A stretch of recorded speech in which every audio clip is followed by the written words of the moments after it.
Now, the political landscape has been a hive of activity this week. Last night, Patriotic Alliance leader Gayton McKenzie suspended his deputy Kenny Kunene from his role as Johannesburg's MMC for transport and from party political activities for 1 month. This, of course, pending an investigation into his presence at the home of a suspect in the DJ Sumbody murder case during a police raid on Monday. Then, on Monday, President Ramaphosa fired former Higher Education and Training Minister Dr. Nobuhle Nkabane. On the exact same night, Ramaphosa suspended the South Gauteng NPA head, Adv Andrew Chauke, pending an inquiry into his fitness to hold office. And if you think that was enough, hang on, there's more. Yesterday, the Umkhonto Wesizwe Party officially filed a no-confidence motion against President Ramaphosa. And it's only Wednesday. To look at these developments and more, we are joined by independent political analyst Dr. McKinley and University of KwaZulu-Natal political science lecturer Zakhele Ndlovu. Good to have you both. Thanks, gentlemen. Thanks, Leanne. Good to be there. Thank you for having us. So, Dale, as I said, it's only Wednesday. What's going on? I mean, is this a system in crisis or a system of reform?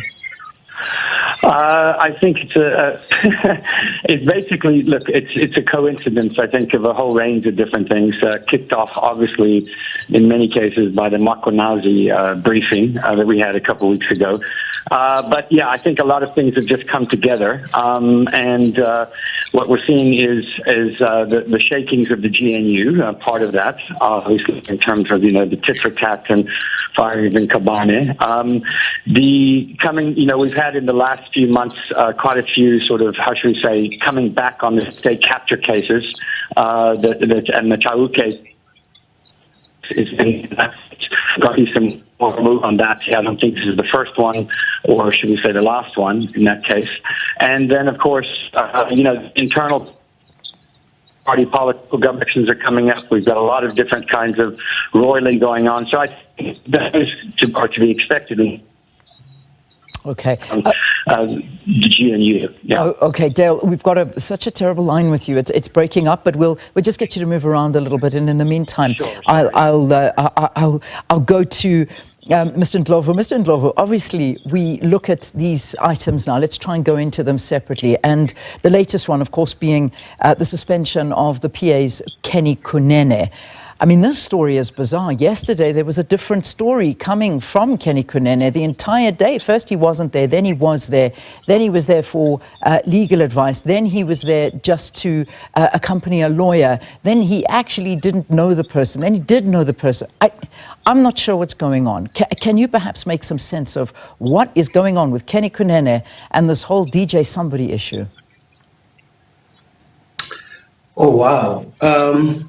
So, look, I think that the PA wants to do some damage control here. I think the fact that Mr. Kunene was or was not at the house of the suspected murderer of DJ Sumbody, I think that Gayton McKenzie wants to make sure that whatever is happening doesn't tarnish the image of the Patriotic Alliance. As you know, next year we have local government elections. So I think Gayton McKenzie just wants to make sure that whatever is going on with Kenny Kunene and him visiting or not visiting the house does not put the Patriotic Alliance in a tough spot when the elections are held next year.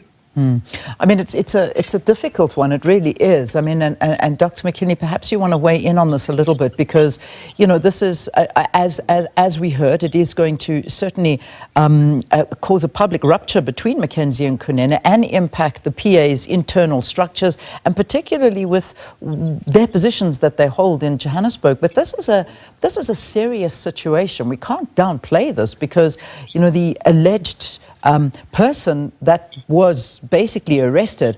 I mean, there are a lot of allegations against him, and I don't imagine that anybody, a part of a political party, wants to be associated with this kind of underworld.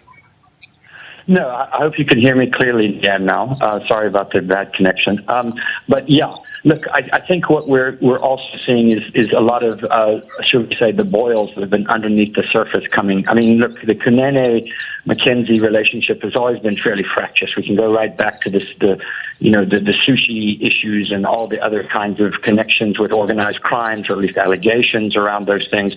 And, in this context, yes, it has to be taken seriously, just as I think Ramaphosa and the ANC are beginning to understand that as the local government elections come, you're going to have to sort of act against people that are seen to be at least allegations. I mean, the allegations stemming from the Mchunu issue and the Makhonazi issue are also very, very serious allegations. So the best form of defense is offense in this case, is suspend somebody, take a look at what it is, or sort of assure your constituency that you're acting, and it's a responsible thing to do in this case, in terms of the Patriotic Alliance, because otherwise it's going to be seen as covering up, and that's what's cost the ANC a lot of political support. And I don't think McKenzie wants to repeat that mistake. Yeah. All right. So let's rest that one and park that issue, because it's not going anywhere. This is playing out in public.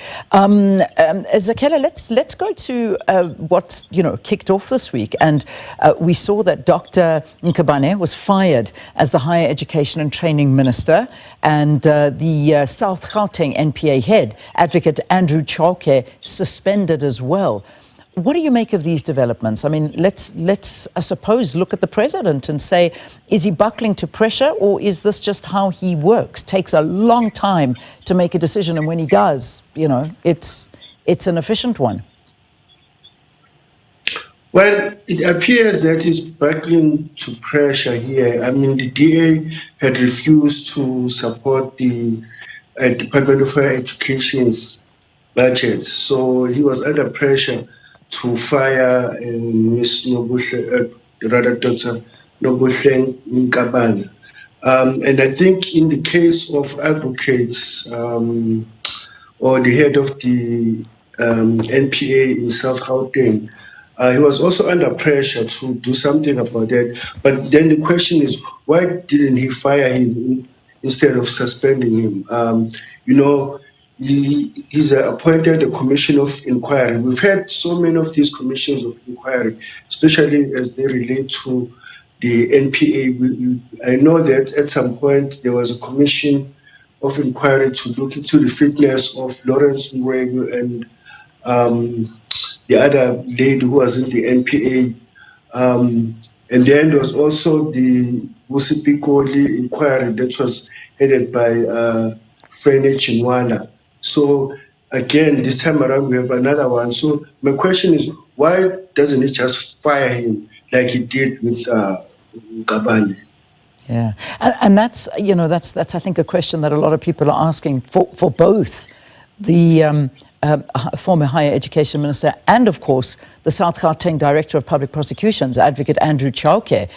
Because, Dale, I mean, the suspension of Chauke comes almost 2 years after the MPA Director, Advocate Shamila Batoyi, wrote directly to Ramaphosa to request that he suspend Chauke amid withdrawals of state capture cases and low prosecutions.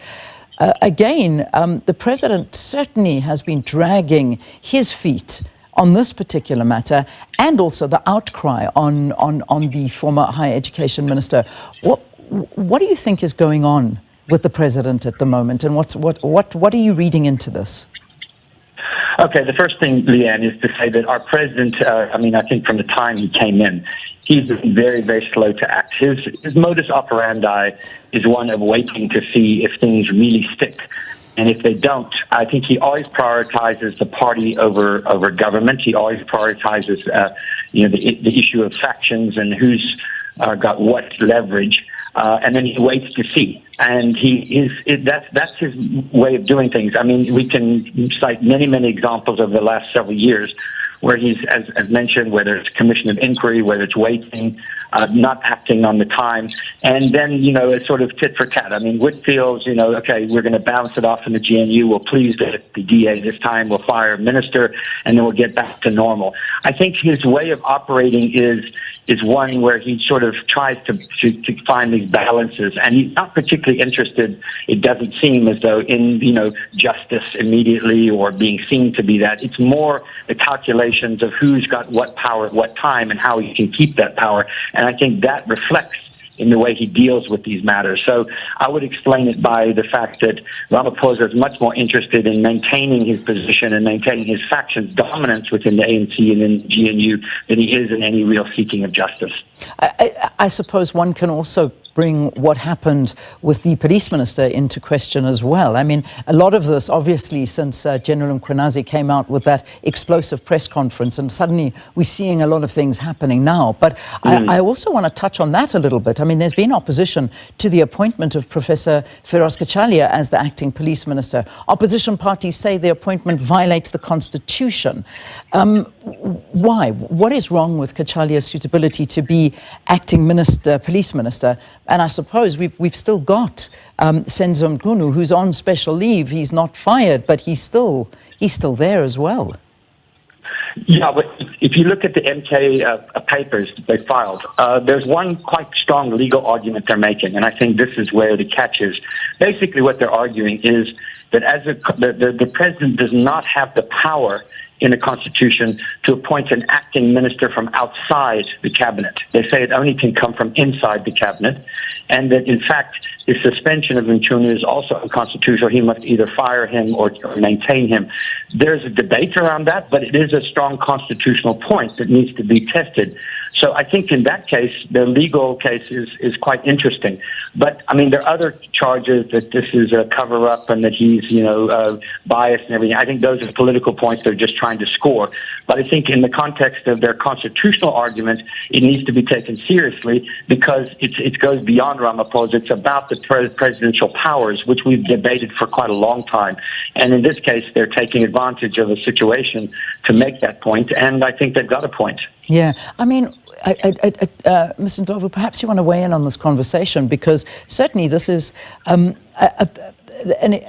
interesting move from the MK party. I mean, we can read it in two ways. Is it a symbolic move, or is it really part of a wider strategy to destabilize the presidency? Because somehow it almost feels that way.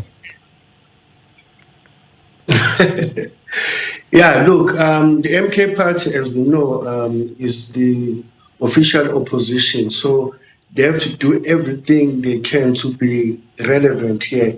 So I think they're trying to make a statement that Ramaphosa should be removed from office. But I'm not sure if I would agree that the decision to bring in someone from outside is unconstitutional. Look, South Africa is a parliamentary system, and of course, as you know, in a parliamentary system, the president appoints people from the legislature, specifically the National Assembly, to serve in the cabinet. But at the same time, the Constitution allows the president to appoint at least a maximum of 2 people from outside the National Assembly to serve in his cabinet. So I'm not sure what the issue is here with him, with those who oppose his decision to say that it is unconstitutional, unless the president has exceeded the number of people from outside. And as I said, he can appoint a maximum of 2 people. So if he has exceeded that, then it's definitely unconstitutional. But if he hasn't exceeded that, then I don't see anything wrong. Yeah. All right. Okay. Views coming through, but unfortunately we've got to leave it there. I mean, even on Monday during the court appearance of EFF leader Julius Malema, he also announced that the party is taking Ramaphosa to the Constitutional Court to declare him a constitutional delinquent for appointing the acting police minister, Professor Firas Kachalia, and we wonder if the EFF have a case there. So there is really mounting pressure and lots happening on the political sphere, but unfortunately we've got to leave it there. Thanks to Zakhele Ndlovu, University of KwaZulu-Natal political science lecturer, and Dr. Dale McKinley, independent political analyst, unpacking this week's big political stories.